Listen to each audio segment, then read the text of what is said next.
Assalamualaikum warahmatullahi wabarakatuh. Perkenalkan, nama saya Dewi Anggreni.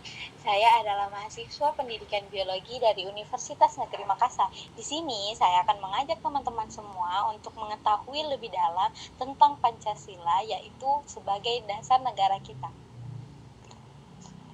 Pancasila lahir melalui proses yang sangat panjang dan tidak instan, melibatkan pemikiran besar para tokoh-tokoh bangsa serta melalui tantangan besar di awal kemerdekaan Indonesia. Yuk kita bahas bagaimana proses Pancasila menjadi panduan bagi bangsa kita. Indonesia adalah negara kepulauan terbesar di dunia, terdiri dari ribuan pulau yang kaya akan keberagaman, dengan lebih dari 1.300 kelompok etnis dan ratusan bahasa daerah. Indonesia mencerminkan semangat persatuan dalam keberagaman. Kekayaan budaya, agama, dan tradisi menjadi identitas yang membanggakan bagi bangsa ini. Menjelang proklamasi kemerdekaan, para pemimpin bangsa menyadari pentingnya sebuah dasar negara yang tidak hanya mampu menyatukan seluruh elemen masyarakat, tetapi juga mencerminkan nilai-nilai luhur bangsa dan menjadi pedoman bagi perjalanan Indonesia di masa depan.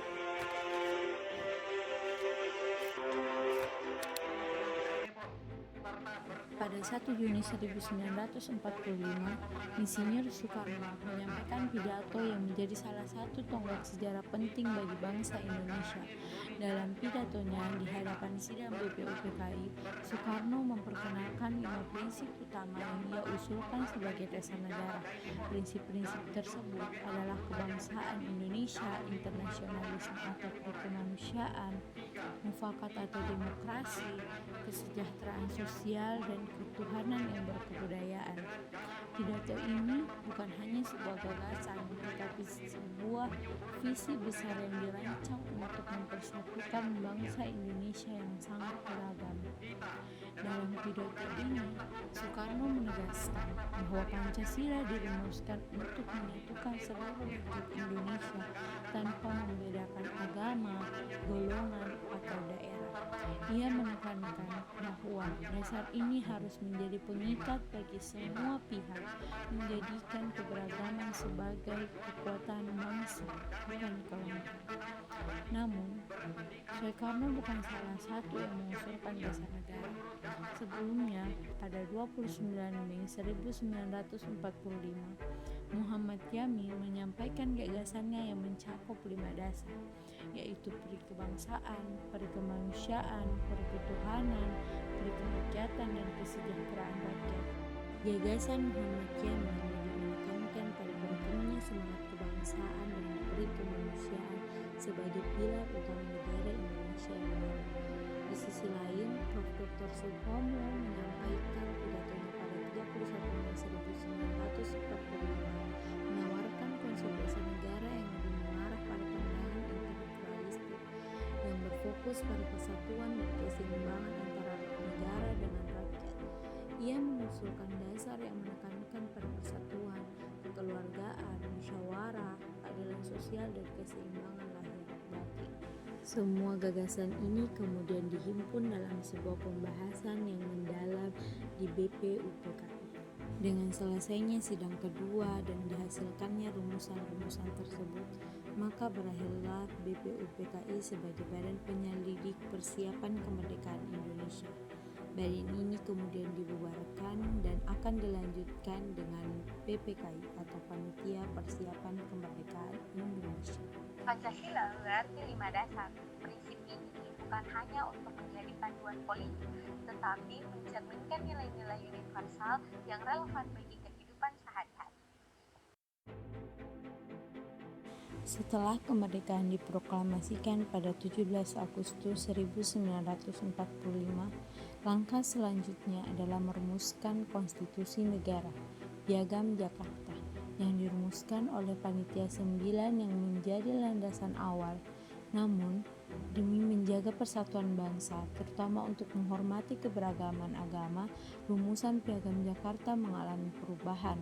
Frasa dengan kewajiban menjalankan syariat Islam bagi pemeluk-pemeluknya diganti menjadi ketuhanan yang Maha Esa.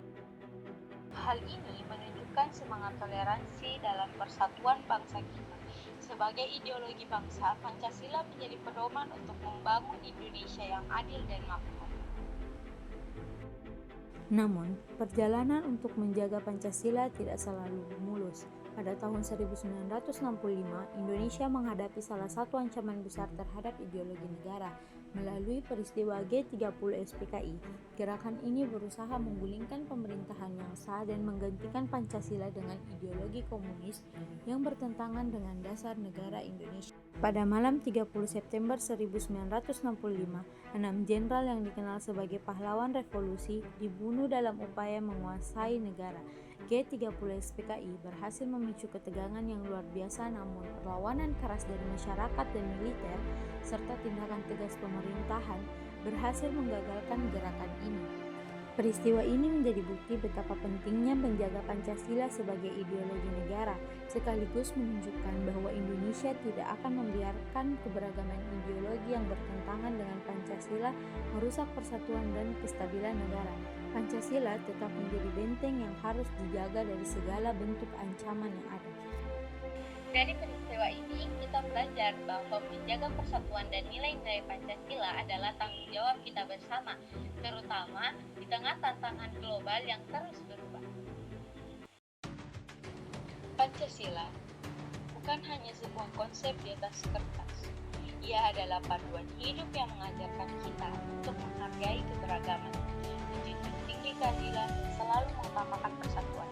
Sebagai generasi muda, kita punya tugas besar untuk menjaga dan mengamalkan Pancasila dalam kehidupan sehari-hari. Karena dengan Pancasila, Indonesia akan terus menjadi bangsa yang kuat dan berdaulat.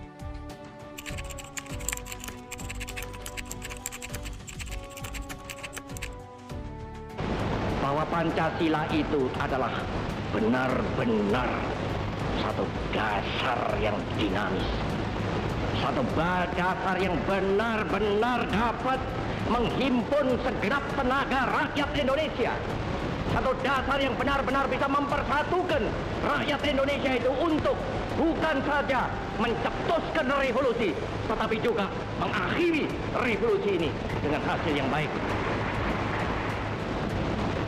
Maka aku adalah sebenarnya utusan, wakil daripada revolusi Indonesia. Revolusi Indonesia ini bukan revolusi Soekarno, tetapi revolusi daripada seluruh rakyat Indonesia, dari Sabang sampai Merauke.